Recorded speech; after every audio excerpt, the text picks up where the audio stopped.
Kaya mag-uulat tayo, no? Kung ano ang latest sa balita kay Tatay Digong mula po sa Duterte Street. Dahil ngayon po ay papunta na sa detention facility ang bunsong anak ni Presidente Rodrigo Roa Duterte. Anak tuloy, kapatid, ang bunsong kapatid ni Tatay Digong na si Kuya Bong, no? At siya naman po ang magbibigay ulat sa atin kung anong latest kay Tatay Digong. Pero ngayon po, ako inagising kaninang umaga, abay, nako, fake news ang sinasabi ng DOJ Secretary Remulla. Alam niyo po, medyo nalulungkot ako dahil lang pagkakaibigan namin itong si Secretary Remulla, nasa pre-law pa lang po ako. No? First year college pa lang ako, siya po ay senior na sa college, malapit na po kami kaibigan. At ang aming mga parientes ay magkakaibigan po. Yung tatay niya at saka nanay ko ay mag-best friend po nung sila ay nasa College of Liberal Arts pa ng UP at saka yung aking tiya na nagpalaki sa akin na retiradong West na pumanaw na rin ay kaklase ng ama niya for 4 years sa College of Law. So ang tawag po namin intergenerational friendship. Naintindihan ko naman po na meron siyang trabaho na dapat gawin pero sana naman dahil ginagampan niya ang trabaho niya, doon lang siya sa katotohanan. Ngayon po, inanunsyo niya na marami raw akong passport. Paano naman mangyayari yun? Hindi ka makakakuha talaga ng multiple passport unless ikaw mismo ang gumagawa ng passport, no? Dahil hindi papayag ang DFA na magkaroon ka ng multiple passports. Ano ba yung sinasabi niya multiple passports ko? Well, fake news nga po. Ang nangyari po kasi, ito po yung passport na sinasabi niya na pangalawa kong passport. Tignan niyo po, may butas. Now, bakit po may butas yan? Kasi kanselado na po yan. Ito po, tignan niyo. Kanselado na po yan at bakit naging kanselado na yan? Nakansela na po yan kasi nga wala na po siyang pahinang available. Dahil nung ako naman po ay nagpa-practice, international law ang aking practice, syempre po ako ay biyahe ng biyahe. So lahat ng pahina ko punong-puno na. So bagamat ang validity niya ay till 2029 pa, 25,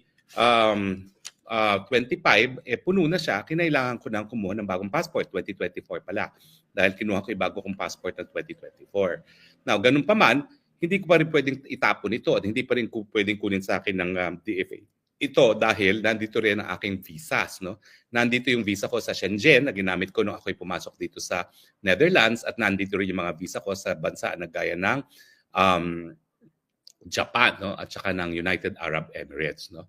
So talagang yung mga lumang passport ay hahawakan mo pa dahil may mga multiple visas naman, multiple entry visas na hawak ka.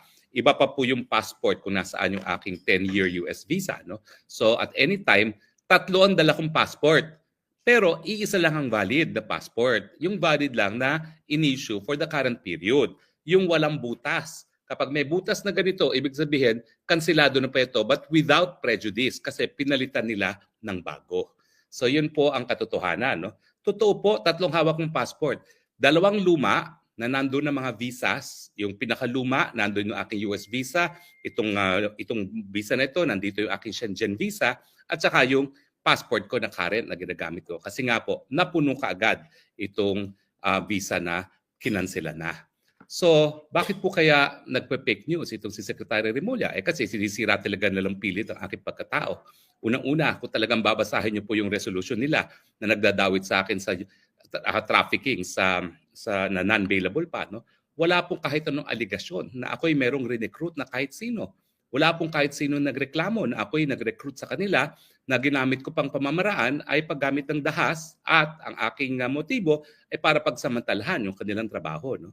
Now, kung darating naman po sa sabuatan o conspiracy, wala rin pong kahit anong aligasyon na ako po ay guilty ng conspiracy.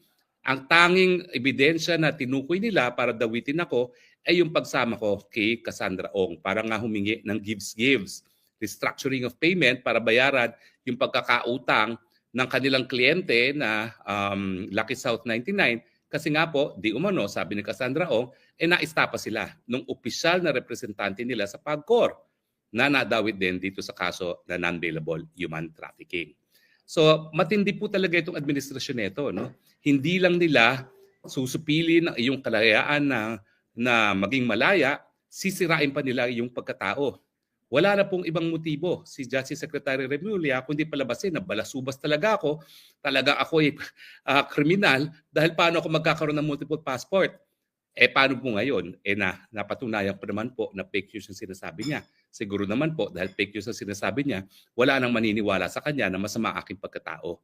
Dahil kung ako po'y masama aking pagkatao, sino ang nagreklamo sa akin? Wala po. Ang tanging nag-execute ng supplemental, pahabol na complaint affidavit ay kapulisan. Walang kahit sinong testigong tumuro sa akin na ako daw ay nag-recruit.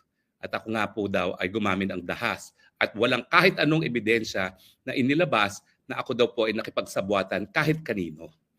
Instead, ang meron po akong documentary evidence ay lahat ng mga petition ko na sinampa sa MTC, sa RTC Angeles, sa Court of Appeals, na ang talagang kliyente ko ay yung Whirlwind. At ang tanging kliyente, ang aking kaso na hinawakan sa kanila ay ejectment case. Mantakin ninyo kung talagang krimen yung pagsasama ko para masigurado na yung kliyente ng aking kliyente na Lucky South 99 ay operating legally, yan po ay krimen, abay wala nang gusto siguro mag-abogado para kahit kanino. Kaya ka nga kumukuha ng abogado para masigurado na lahat ng iyong gawain ay sang-ayon sa batas. At yung aking follow-up na ano pang kulang na documentary evidence ng Lucky South 99, yan po ay gawaing abogado.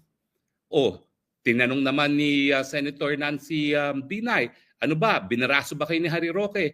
Hindi, walang ganyang pagbabraso. Yan naman na sinabi ng chairman ng PAGCOR at saka ng in charge. Pero bakit nila pinipilit na yung ginawa kong pag-follow up na ano pa ang kulang na dokumento, bakit nila sinasabi na yan ang kriminal?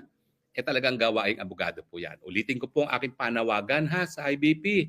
Abay, kailangan manindigan po kayo. Dahil delikado po ito. Kung lahat ng abogado ay matatakot na hawakan ng mga kliyente dahil baka ang pagiging abogado ay dahilan para sila ay makasuhan, abay, tuluyang wala na pong kukuha ng abogado at ang mangyayari dyan, magiging inutil na yung ating criminal justice system dahil wala na rin gustong gumawa ng kahit ano dahil takot na takot sila na baka sila makasuhan. So, meron po talagang mas malaking issue dito sa ginagawa nila sa aking paninira. No? At ang issue po dyan ay talagang yung katapatan na at yung pagtiwala ng taong bayan dito sa ating sistema ng batas. Talaga pong malaking dagok yan kung mga abogado ay pwedeng kasuhan dahil sa pagkampan sa kanilang mga katungkulan. Well, anyway, kami po ngayon dito sa The Hague ay nag-aantay sa pagdarating ni VP Sara. Inaasahan po namin na galing po sa Kuwait, galing pala sa Qatar, sorry ano ba ito, dami kong sinasabi ngayon. Galing sa Qatar, ay patungo siya dito sa The Hague para nga po dumalaw sa kanyang ama. At ito naman po ay alinsunod dun sa kanyang naunang deklarasyon na nais niyang i-celebrate ang kanyang pagkaarawan na kasama ang kanyang nanay na si Ma'am Elizabeth at saka ang kanyang tatay na si dating Presidente Rodrigo Roa Duterte. At mukhang magkakatuparan naman po ito dahil sa 31 po sa kanyang kaarawan, siya ay bibisita sa tatay niya at sana nga po makapasok sa kauna-unang pagkakataon yung kanyang mami na si Ma'am Elizabeth at sabay-sabay sila magdiwang ng kanyang birthday. Yung pagtitipon po namin ay matapos ang kanyang pagbisita. At inaasahan namin po na ang bisita, ang aming programa ay between 9 o'clock in the morning hanggang 12 noon sa 31. At marami na po nag-confirm ng kanilang mga attendance as far away as UK, Germany. Bus po silang darating dito. No? At ang aming atubili nga ay baka mamaya yung kinuha naming venue ay hindi sapat para ma-accommodate ang lahat. No?